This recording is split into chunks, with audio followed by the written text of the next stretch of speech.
Hey guys, welcome back to the channel. I'm Mike, this is Wog.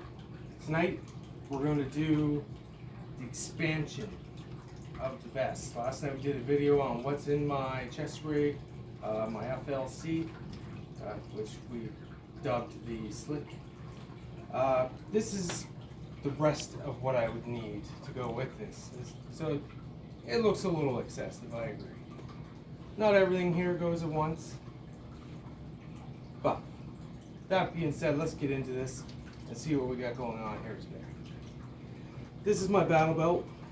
It is a Molly FLC, so a flick. This thing, it's the belt out of one of these.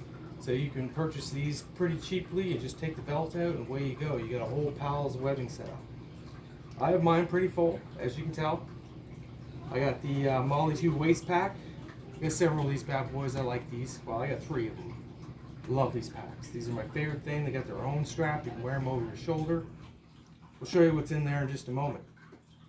Coming down the line here, on this pal's webbing, I have a Molly to Alice adapter, so that'll accept a magazine pouch like such, or a first aid pack like such.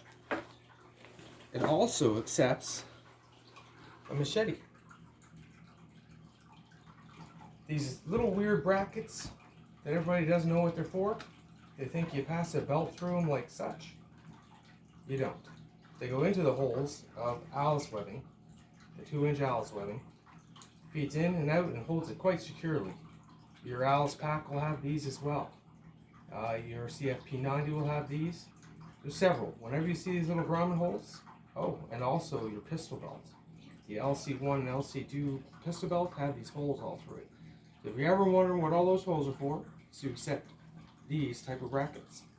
So I just thought I'd throw that in there. It's a little excessive to carry a machete around on your belt. You know, maybe we all want to be medieval knights. Maybe I do. I'll tell you right now, in a situation, a machete is a good thing to have. So we're going to move on from there. These are the Alice adapters. I got 2 of those. One here, and that's in my pal's webbing. This Molly adapter is a K-bar adapter. In the K-bar adapter, I have my K-bar fighter knife. Let's have a little of that. You can put any K-bar, an MC edition, a US Marine edition. There's, you know, there's a lot of K-bars. You can have whatever knife you want on there. I got me a K-bar fighter. That is a lot of blade. K-bar fighter is the same as the US Marine Corps one. It's just been flattened out, and it's about a 1/2 inch longer. The blade is a 1/2 inch wider this way too, so I don't know if you can tell, but that's a big knife. Is this a survival tool? No, it's not. This is an offensive weapon. It's just pretty nice. Set her back here in her sheath.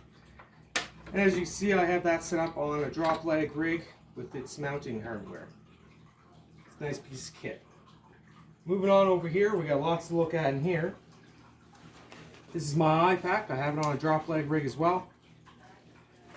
Over here, we have trauma shears, a Sharpie, and a tourniquet. It's pretty neat. This here is a Molly 2 medic pack. If you were running a corpsman pack, you'd have 4 of these that came with you, but this should technically be on my vest, but I found it to be quite bulky. Little look-see at that pouch. I got my blood type here, so it's very obvious. Now, do we want to see what's inside? Let's have a little look-see. These are hard to come by little pouches. Everybody mistreated them or stole them. As you see these little hoops here, these so you can hook it onto a general purpose strap. But let's get inside here. What do I have? I have a cut down roll of saran wrap. You would be impressed to see how well saran wrap stops blood flow. It'll blow your mind. Easy, lightweight, doesn't weigh nothing. That's a big band-aid. We got some tape, just kind of sitting on the top there, which is rather odd. We have some sterile gauze, a couple orange rolls. We got a trauma emergency bandage. We call these Israel Band-Aids. We got some duct tape. Again, every cut you get on your hand, we know duct tape works for that. What else is in here? We got some cooling gel for burns. This, believe it or not, is diaper rash cream. What is that for? That's for chafing. Chafing's a real problem. It's a real thing to have. You should definitely try to have some of that in any first aid kit. You should just have it in your pocket. And I also have, like I said, the cooling gel for serious burns. We got some sterile bandage. There you go. We all know what this is. This is bleed stop powder. There's a couple packages of it in here, enough to really help with a large wound. You should always have that in your trauma kit. As you can tell, this is a trauma kit. This is, I said, it's a battle belt. This is for being in a fight, having stuff to deal with being in a fight. I know I talk about survival all the time, but you know, a bear could attack you. You could survive that with this, which is kind of what we're looking for. Got some gauze. We got some chest seals. Geez, there's more. My beautiful girlfriend got me a large Sam Splint type thing for fractured bones or just to keep things protected. She unfolds. She's quite long. I think it's like 22 inches long or something. 18 inches long. I guess if you could read, you'd know better than I would. And that's everything that's in there. I feel like I don't need any more than that in there. I feel like that's enough for a trauma kit. I've seen a lot less than others. It's pretty cool. First aid has become more important over the years because we realized training people and soldiers and stuff to fight and then letting them die because they don't have any first aid kit available or training just didn't make any sense. So nowadays we are really into that. Once upon a time, back in the Alice days, you got one of these, had a little hard box inside of it. And that's your individual first aid kit. It consisted of like a syringe, a pill bottle for a couple tabs, a few bandages. It's ridiculous. I don't know how they all survived. Moving on into our MOLLE pack here. The question is, what do I have in here? Well, what could I put in here? I could put an entire Woobie blanket. I've done it. It fits in there beautifully. My bivy for my MSS sleep system, which is another video, check it out. It also fits in here really quite well. You can put MREs in here, whatever you'd like. What do I have in here? I have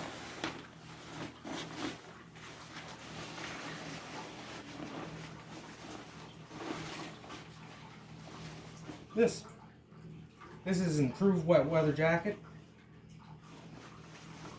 Nice big Cobra style hood.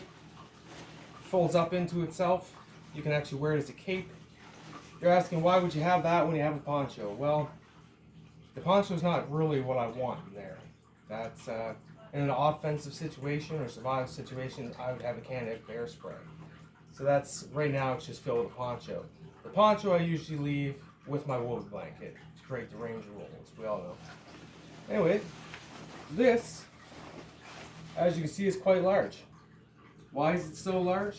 Because I can wear my chest rig, I can wear my battle belt, and still wear my raincoat. Why is that important? Because getting all this stuff wet is a real nightmare. It really is. So I'm going to give you a little demonstration of that before we finish up here.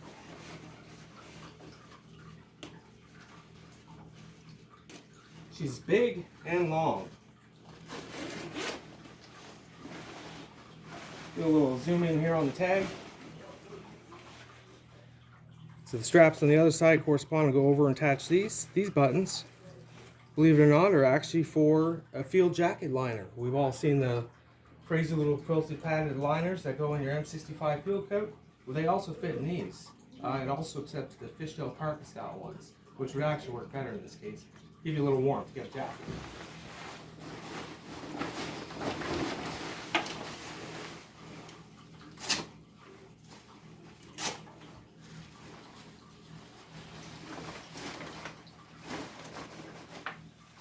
I'm not going to go ahead and zipper it all up, but you get the general. It works. Full gear loadout. Look at that. I don't know about you, but this makes me feel safe and secure.